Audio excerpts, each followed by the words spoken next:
नमस्कार दोस्तों, जैसा कि आप लोग देख पा रहे हैं, किसी भी देश की ताकत और भविष्य उस देश के बच्चे होते हैं। ऐसे में बच्चों के बालपन में उनका अच्छे से शिक्षण मिलना बहुत जरूरी है, ताकि आगे आने वाले समय में देश के लिए अच्छे नागरिक बन सके। पहले के जमाने में शिक्षण का स्तर बिगड़ चुका था। अमीर के बच्चे ही अच्छी पढ़ाई कर पाते थे, तो वही दूसरी ओर गरीब बच्चों को पढ़ाई नहीं हो पा रही थी। इस बात का समाधान सरकार ने जारी किया, एक एक्ट, और आज इस एक्ट के बारे में हम बताने वाले हैं। और ये जो क्वेश्चन है, इसमें मैं लास्ट में 25 क्वेश्चन भी कराऊंगा, जो कि बहुत ही इंपॉर्टेंट, और आपका सीटेट, यूपीटेट, बहुत जितने भी टेट हैं और जितने भी शिक्षण संस्था से रिलेटेड क्वेश्चन आते हैं, सारे के सारे इसमें आपके आ जाएंगे। तो ध्यान से बने रहिएगा हमारे वीडियो में लास्ट तक। चलिए चलते हैं, देखते हैं इन जो आरटीई एक्ट है क्या, यानी आरटीई एक्ट जो है आपका, जो आरटीई एक्ट यानी 2009 शिक्षा का अधिकार अधिनियम 2009, इसके बारे में देखते हैं। सबसे पहले देखिए, यहीं से पहले क्वेश्चन पूछ देता है कि भारतीय संविधान के अनुच्छेद 21A को right to education RTE act कहते हैं। ध्यान दीजिएगा, यानी इस एक्ट के अनुसार 6 से 14 वर्ष तक की आयु वाले बच्चों को निःशुल्क तथा अनिवार्य शिक्षा के लिए कानून अधिकार प्राप्त है। ठीक है, देखिए आरटीई का फुल फॉर्म क्या होता है, यानी यहां पे पूछा है कि यानी आरटीई का जो फुल फॉर्म होता है वो है क्या, फुल फॉर्म के बारे में पूछा गया है। ध्यान दीजिएगा, यानी राइट टू एजुकेशन एक्ट, यानी शिक्षा का अधिकार अधिनियम, यानी right of children to free and compulsory education act, इसका पूरा क्या है, फुल फॉर्म है। हिंदी में अगर हम बात करें तो आरटीई का फुल फॉर्म जो होता है, यानी निःशुल्क एवं अनिवार्य बाल शिक्षा का अधिकार अधिनियम 2009 के नाम से भी इसको जाना जाता है। ठीक है दोस्तों, देखिए आखिर ये आरटीई एक्ट कब लागू हुआ, यानी भारत में, ध्यान दीजिएगा, यानी आरटीई एक्ट यानी राइट टू एजुकेशन, यानी राइट टू एजुकेशन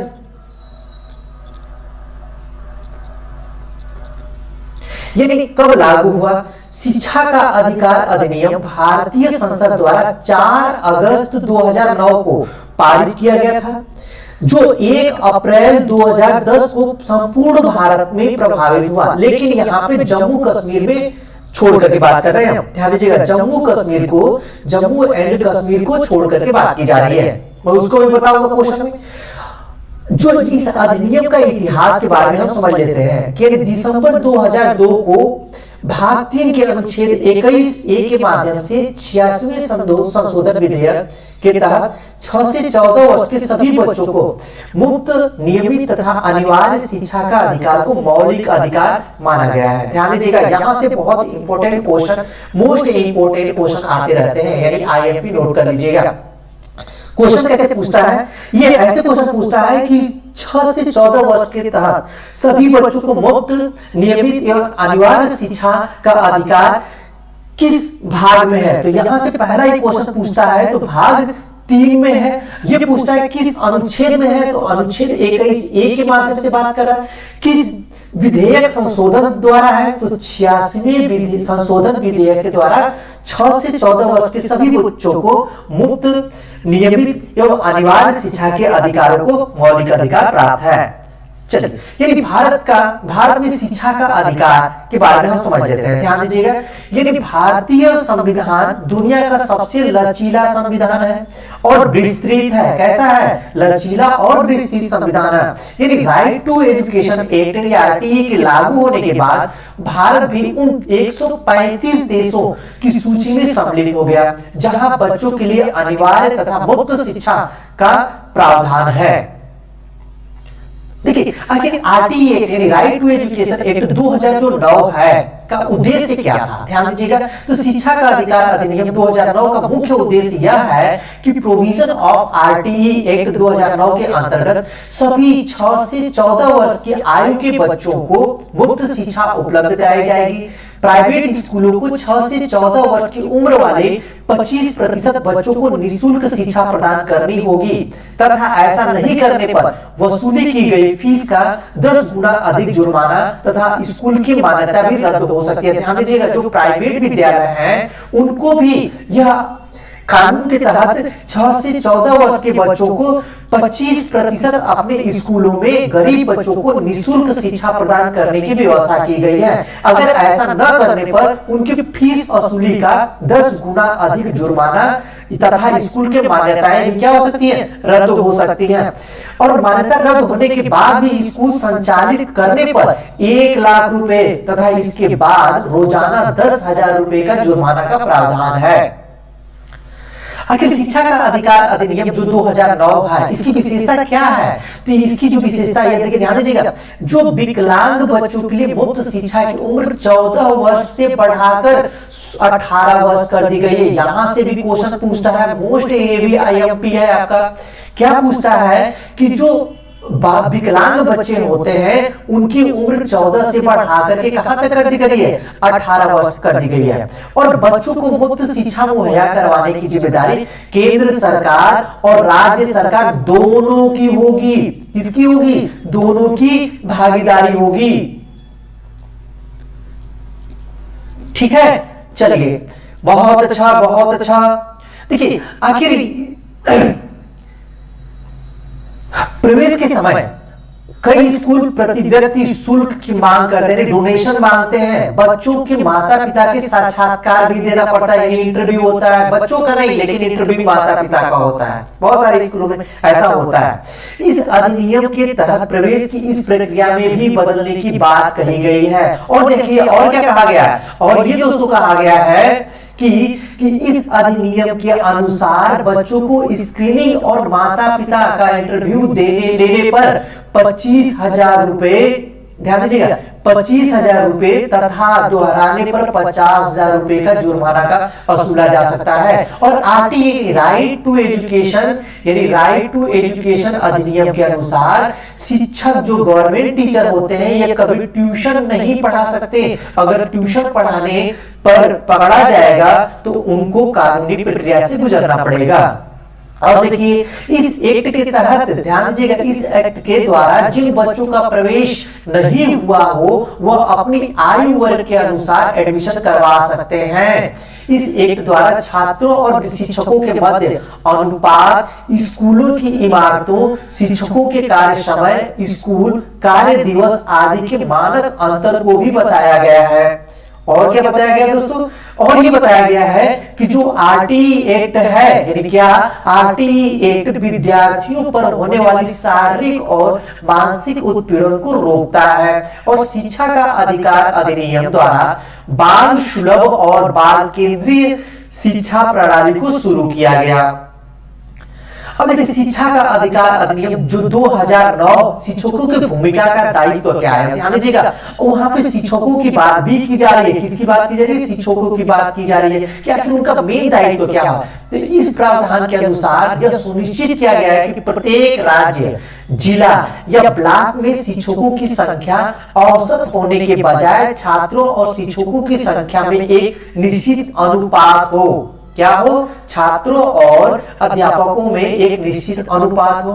और इस प्रावधान, ये जो प्रावधान है, शहरी तथा ग्रामीण दोनों क्षेत्रों में शिक्षकों की समान संख्या में पोस्टिंग सुनिश्चित करता है। ध्यान दीजिएगा।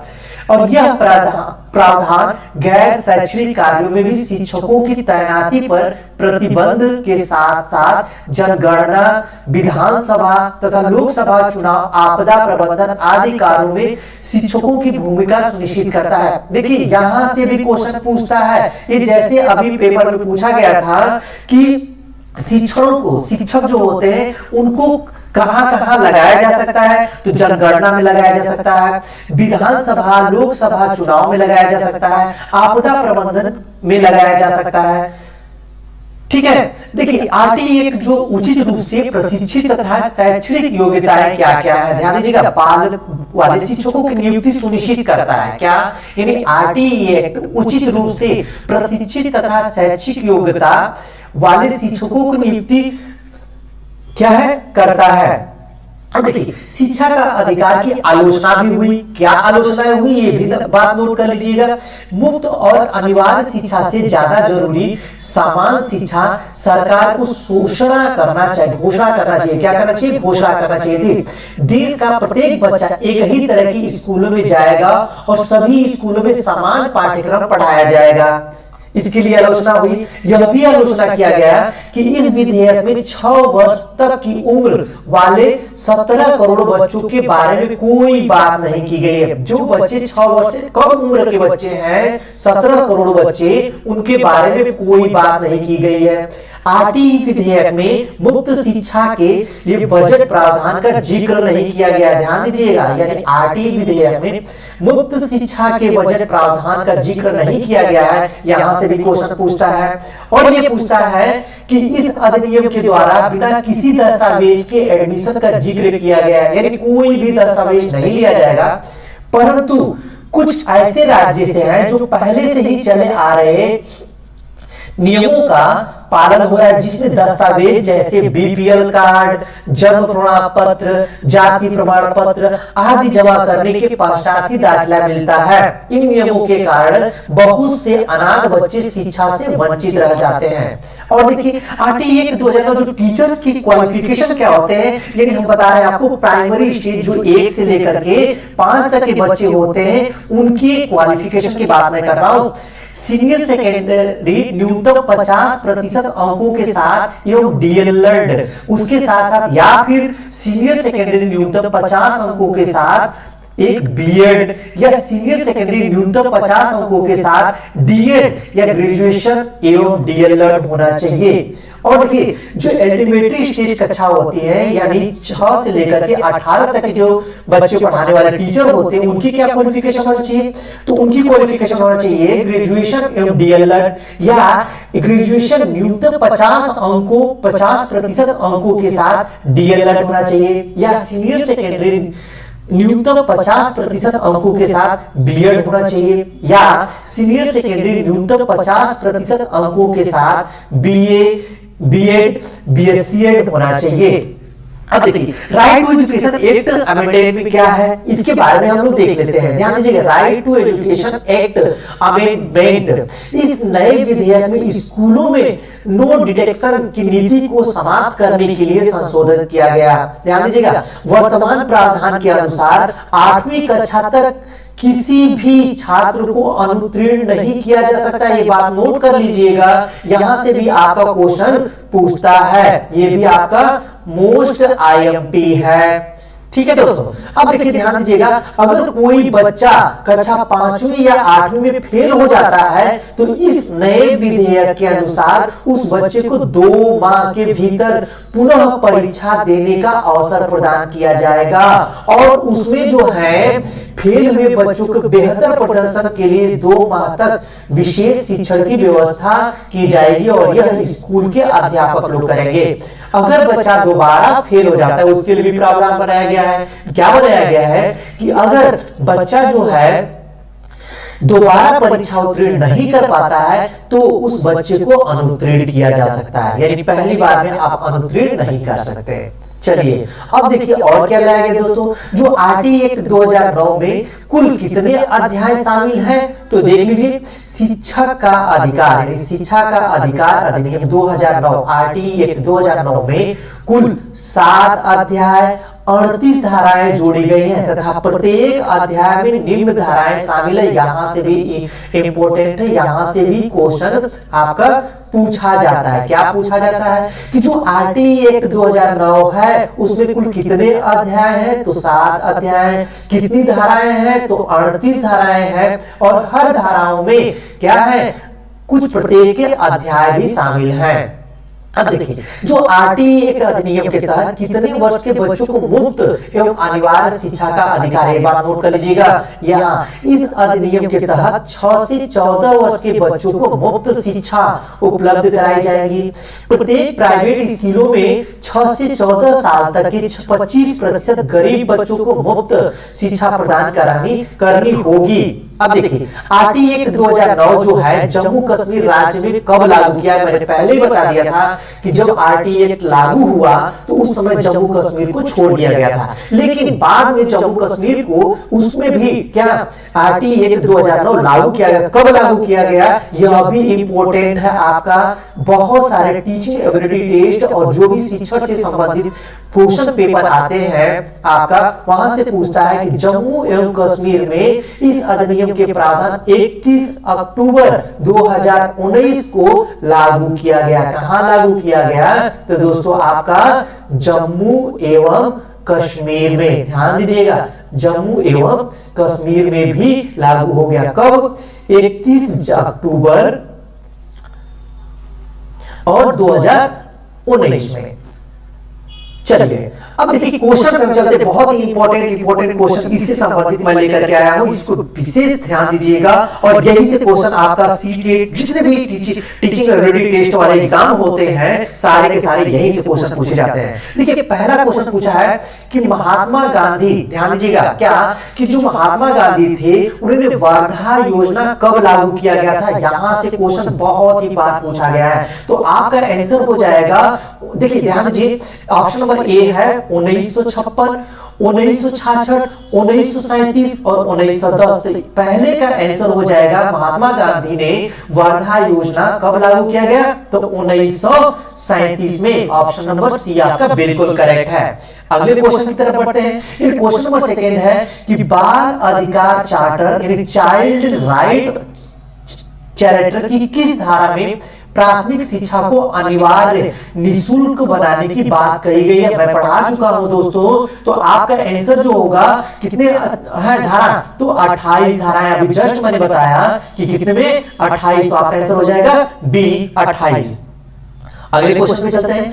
जो क्वेश्चन नंबर थर्ड है यानी कक्षा 6 से 8 तक एवं शैक्षणिक वर्ष कितने वो घंटे शिक्षण घंटे होने चाहिए, यहां से भी क्वेश्चन पूछा जाता है। ऑप्शन नंबर ए है आपका 800 घंटे, 1000 घंटे, 660 घंटे, तो 900 घंटे। तो मैं आपको बता दूं कि यह जो है तीसरे का आंसर आपका 1000 घंटे हो जाएगा। ऑप्शन नंबर बी आपका बिल्कुल करेक्ट है। ठीक है, आगे की तरफ क्वेश्चन की तरफ बढ़ते हैं दोस्तों। ये क्वेश्चन नंबर 4 है कि विद्यालय प्रबंधन समिति अधिनियम, ध्यान दीजिएगा क्या यानी एसएमसी, यही इंपॉर्टेंट है आपका। यह से भी क्वेश्चन पूछा है कि जो एसएमसी होता है एससीएम, ध्यान दीजिएगा क्या एसएमसी यानी विद्यालय यानी स्कूल मैनेजमेंट कमेटी की कौन सी धारा के अधिनियम अभिप्रेत है। तो मैं आपको बता दूं ऑप्शन नंबर ए 23, बी 28, सी 26 और डी आपका क्या है 21 है। तो मैं आपको बता दूं ऑप्शन क्वेश्चन नंबर 4 का ऑप्शन क्या हो जाएगा सही, डी हो जाएगा। यानी कितनी धारा में शामिल है तो 21वीं धारा में शामिल है। देखिए ध्यान दीजिएगा क्वेश्चन ये बहुत ही इंपॉर्टेंट है और आपका रीट एग्जाम में आया था क्वेश्चन कि राजस्थान सरकार ने यानी आरटी की नियमावली की अधिसूचना कब जारी की। ध्यान दीजिएगा यहां पे दिया है 2010, 2011, ऑप्शन नंबर सी है 2009 और ऑप्शन नंबर डी है 2012। तो पांचवे का आंसर हो जाएगा बी क्या यानी 2011 में शामिल किया गया। नेक्स्ट क्वेश्चन है दोस्तों, क्वेश्चन नंबर 6 है निःशुल्क एवं अनिवार्य शिक्षा अधिनियम के उपबंधों के पालन या अतिक्रमण से उत्पन्न कोई भी शिकायत आती है तो बालक के माता पिता या अभिभावक शिकायत करेंगे। किससे शिकायत करेंगे, ध्यान दीजिएगा किसी भी बालक को कोई भी उपबंध अतिक्रमण या उत्पन्न कोई भी शिकायत होती है तो माता पिता अभिभावक किससे शिकायत करेंगे, प्रधानाचार्य से, विद्यालय की किसी भी शिक्षक को, विद्यालय प्रबंधन समिति के अध्यक्ष को या विद्यालय प्रबंधन समिति के किसी भी सदस्य को। तो इसका क्वेश्चन सी का जो क्वेश्चन नंबर 6 है इसका आंसर हो जाएगा सी यानी विद्यालय प्रबंधन समिति के अध्यक्ष को कोई भी अभिभावक या माता पिता शिकायत कर सकते हैं स्कूल में होने वाली प्रॉब्लम से। देखिए जो राज्य सलाहकार परिषद के बारे में ध्यान दीजिएगा क्या है क्वेश्चन नंबर 7 है आपका, राज्य सरकार परिषद के बारे में असत्य कथन का चयन कीजिए। क्या है आरटीई की धारा, ध्यान दीजिएगा आरटीई की धारा 28 के अनुसार राज्य सलाहकार परिषद का गठन किया गया जाता है। ऑप्शन नंबर बी है इस परिषद के अध्यक्ष सहित 15 सदस्य होते हैं। ऑप्शन नंबर सी है यह समिति अधिनियम के उपबंधों का प्रभावी रीति से क्रियान्वयन करने की राज्य सरकार को राय देती है और इसका गठन प्रारंभिक शिक्षा परिषद द्वारा प्रतिवर्ष किया जाता है। तो क्वेश्चन नंबर 7 का डी हो जाएगा, यानी इसका गठन प्रारंभिक शिक्षा परिषद द्वारा प्रतिवर्ष गठित किया जाता है। ये आपका आंसर डी सही हो जाएगा। क्वेश्चन नंबर 8 है अनिवार्य और निःशुल्क शिक्षा का अधिकार अधिनियम के बारे में असत्य कथन का चयन कीजिए। क्या ऑप्शन नंबर ए है बालकों का प्रवेश लॉटरी के द्वारा ड्रॉ द्वारा किया जाएगा। कमजोर वर्ग और अलाभप्रद समूह के बालकों को प्रवेश 25% मान्य है। 1 से 5 तक के बालकों के संबंध में विद्यालय स्थापना 1 किलोमीटर की पैदल दूरी के भीतर की जाएगी। कक्षा 6 से 8वीं तक के बालकों के संबंध में विद्यालय की स्थापना 3 किलोमीटर की पैदल दूरी के भीतर ही होनी चाहिए। दोस्तों यहाँ पे दूरी के अंदर लिखना चाहिए था, टाइपर मास्टर ने गलत कर दिया यहाँ पे। चलिए तो क्वेश्चन नंबर 8 का जो आंसर है वो क्या है कि बारे में असत्य कथन का है, तो यह आपका क्या है बालकों के, यानी डी आपका सही है। यानी क्या असत्य पूछा था, इसलिए डी है।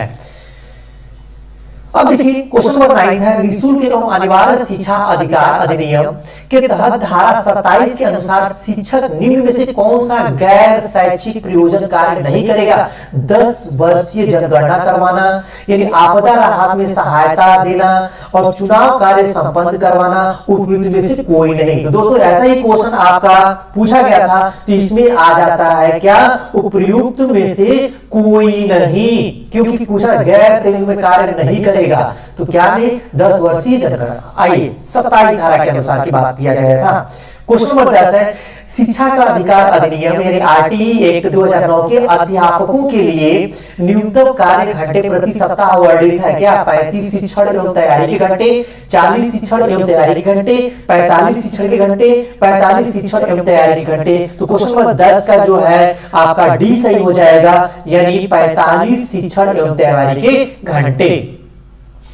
अगला क्वेश्चन है आपका शिक्षा के अधिकार अधिनियम 2009 में विद्यालय प्रबंधन समिति में भर्ती विद्यार्थियों के माता पिता या अभिभावकों की न्यूनतम सदस्य संख्या प्रतिशत में निश्चित है। क्या 28, 27, 75% या 60% या 50%। तो क्वेश्चन नंबर 11 का जो सही हो जाएगा वो बी, यानी क्या आपका जो है 75%। क्या हो जाएगा आंसर, तो आपका आंसर हो जाएगा 75%। दोस्तों आपका आंसर हो जाएगा 75%। ध्यान दीजिएगा 75%। अगले क्वेश्चन की तरफ बढ़ते हैं दोस्तों।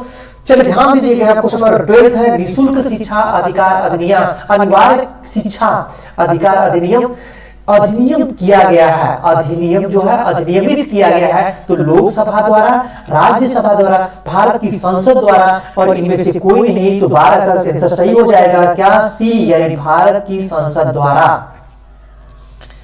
अगले क्वेश्चन की तरफ बढ़ते हैं दोस्तों। क्वेश्चन नंबर 13 है आपका क्या कि शिक्षा का अधिकार अधिनियम जो 2009 को लागू करना क्यों आवश्यक था। क्योंकि भारतीय संविधान की धारा 45 बालकों की शिक्षा उद्देश्य को पूरा नहीं करती थी। ऑप्शन नंबर बी है बालकों को दिए गए मूल अधिकार के अनुसार गुणवत्तापूर्ण शिक्षा की संरचना उपलब्ध कराने हेतु। ऑप्शन नंबर सी बालकों की शिक्षा को संविधान में मूल अधिकार बनाने के लिए। और ऑप्शन नंबर डी है क्योंकि राज्य के नीति निर्देशक तत्व निर्देश थे उन्हें लागू नहीं किया जा सकता था। तो आपका आंसर सही हो जाएगा 13 का बी। क्या हो जाएगा 13 का ऑप्शन नंबर बी सही हो जाएगा, यानी बालक को दिए गए मूल अधिकार के अनुसार गुणवत्तापूर्ण शिक्षा की संरचना उपलब्ध कराने हेतु। अगले क्वेश्चन की तरफ बढ़ते हैं। क्वेश्चन नंबर 14 है कि निःशुल्क और अनिवार्य बाल शिक्षा अधिकार 2009 में किस धारा में छात्र शिक्षक अनुपात वर्णित है। तो आपको मैं बता दूं कि आप 23, बी जो है 24, सी जो है आपका 25 और डी 26। तो मैं आपको बता दूं क्वेश्चन नंबर 14 का जो आंसर हो जाएगा आपका बी, यानी 24 है। अगला क्वेश्चन है दोस्तों ध्यान दीजिएगा निःशुल्क और अनिवार्य शिक्षा का अधिकार 2009 के अनुसार दुर्बल वर्ग के असुविधाग्रस्त बालकों के लिए निजी विद्यालयों के पहली कक्षा में कुल छात्रों के 25% प्रवेश दिया जाएगा। इसका वर्णन किस धारा में है, 11 में, 12 में, 13 में या 14 में। तो मैं आपको बता दूं क्वेश्चन नंबर 15 का आंसर जो हो जाएगा बी, यानी धारा बी में इसका नाम वर्णित है। अगले क्वेश्चन की तरफ बढ़ते हैं। क्वेश्चन नंबर 16 है, आरटी के अनुसार 6 से 14 वर्ष के बच्चों को उम्र के आधार पर प्रवेश दिया जाएगा, इसका उल्लेख कौन सी धारा में किया गया है? तो क्वेश्चन नंबर सी का जो है ध्यान दीजिए, क्वेश्चन नंबर 16 का जो है 2, 3, 4 और 6, तो धारा 4 में शामिल है, इसलिए आपका आंसर हो जाएगा शी। नेक्स्ट क्वेश्चन की तरफ, आंगनबाड़ी 3 से 6 वर्ष तक के बच्चों के लिए खोले जाएंगे का उल्लेख किस धारा में वर्णित है? 12, 17, 11 और 9। तो क्वेश्चन नंबर 17 का जो हो जाएगा सी आंसर धारा 11 में आपका सम्मिलित है। ठीक है, अगले क्वेश्चन की तरफ बढ़ते हैं। क्वेश्चन नंबर 18 है कि सीएमसी यानी किस कार्यकारिणी की बैठक में कितने समय पर होनी चाहिए? वर्तमान में उल्लेखित है, ध्यान दीजिएगा, प्रति माह होनी चाहिए, 2 माह के में एक बार होनी चाहिए, 3 माह पर एक बार होना चाहिए, प्रति अमावस्या पर। तो मैं आपको बता दूं कि एसएमसी का जो कार्यकारिणी की बैठक का कितने समय में होना चाहिए? तो प्रति अमावस्या के दिन होना चाहिए। ऑप्शन नंबर डी आपका सही है। नेक्स्ट क्वेश्चन, क्वेश्चन नंबर 19 है कि आरटी 2009 के अनुसार कक्षा 6 से 8 तक के छात्र शिक्षण अनुपात होना चाहिए। बहुत ही इंपॉर्टेंट है क्वेश्चन, ये पेपर में कई बार पूछा है। 14:1 यानी 35:1, 30:1 और 45:1। तो आपका क्वेश्चन नंबर 19 का जो सही हो जाएगा बी, यानी क्या 35, ध्यान दीजिएगा 35:1 यानी 35:1 का अनुपात होना चाहिए, इसलिए आपका आंसर बी सही हो जाएगा। नेक्स्ट क्वेश्चन, क्वेश्चन नंबर 20 है आपका आरटीई 2000 यानी आरटीआई, ध्यान दीजिएगा 2009 के अनुसार, यानी आरटीई यहाँ पे होना चाहिए दोस्तों, राइट टू एजुकेशन आर, यानी आरटीई 2009 के अनुसार 6 से 8 तक छात्र शिक्षण अनुपात होना चाहिए। क्या अभी जस्ट मैंने बताया कि 35:1 वही क्वेश्चन आ चुका था, इसलिए अगले क्वेश्चन की तरफ चलते हैं। क्वेश्चन नंबर 21 है क्या कि शिक्षा के अधिकार अधिनियम 2009 में विद्यालय प्रबंधन समिति में भर्ती विद्यार्थियों के माता पिता का अभिभावकों की न्यूनतम सदस्य संख्या प्रतिशत में निश्चित है। ये भी क्वेश्चन आपको मैं बता चुका हूं, इसलिए इसका आंसर क्या हो जाएगा? बी हो जाएगा, यानी आपका आंसर 75% हो जाएगा। नेक्स्ट क्वेश्चन है क्वेश्चन नंबर 22 है आरटीई 2009 के कौन सा अध्याय में निःशुल्क एवं अनिवार्य शिक्षा का अधिकार दिया गया है? अध्याय 1, अध्याय 2, अध्याय 3, अध्याय 4। तो मैं आपको बता दूं क्वेश्चन नंबर 22 का आपका सही हो जाएगा बी, यानी अध्याय जो है आपका 2 में है शामिल। ध्यान दीजिएगा कब है? तो अध्याय 2 में, इसलिए आंसर आपका बी सही हो जाएगा। अगले क्वेश्चन की तरफ बढ़ते हैं। क्वेश्चन नंबर 23 है शिक्षा का अधिकार अधिनियम 2009 को लागू करना क्यों आवश्यक था? क्योंकि भारतीय संविधान धारा 45 बालकों की शिक्षा के उद्देश्य को पूरा नहीं करता। दोस्तों ये फिर से आ चुका है, इसलिए मैं बता रहा हूं आपका क्वेश्चन नंबर 23 का बी आंसर सही हो जाएगा। क्या? यानी बालकों को, ध्यान दीजिएगा, बालकों को दिए गए मूल अधिकार के अनुसार गुणवत्तापूर्ण शिक्षा की संरचना उपलब्ध कराने हेतु। नेक्स्ट क्वेश्चन है आपका शिक्षा का अधिकार अधिनियम 2009 में अध्यापकों के लिए न्यूनतम कार्य घंटे प्रति सप्ताह है। क्या? 35 शिक्षण में तैयारी के घंटे, 40 शिक्षण में तैयारी के घंटे, 45 शिक्षण में तैयारी के घंटे और 40 शिक्षण के घंटे। तो मैं आपको बता दूं क्वेश्चन नंबर 24 का आंसर सही हो जाएगा, यानी 45, ऑप्शन नंबर सी, यानी क्या हो जाएगा? जो 45 शिक्षण में तैयारी के घंटे। नेक्स्ट क्वेश्चन है क्वेश्चन नंबर 25 है निःशुल्क और अनिवार्य शिक्षा के अधिकार 2009 में। तो यहाँ पे भी दोस्तों ये भी आपका आंसर हो चुका था, बी है, यानी बी क्या आपका 12 हो जाएगा। क्या हो जाएगा? ऑप्शन नंबर 12 जो है बी सही है, यानी 12 हो जाएगा। नेक्स्ट क्वेश्चन की तरफ चलते हैं। क्वेश्चन नंबर 26 है और हमारे लास्ट है आंगनबाड़ी 3 से 6 वर्ष तक के बच्चों के लिए खोले जाएंगे, उल्लेख किस धारा के अधिनियम की बात किया गया है? तो आपका आंसर हो जाएगा 26 का सी, यानी 11। यह भी क्वेश्चन आपका बताया गया दोस्तों। तो इस तरह से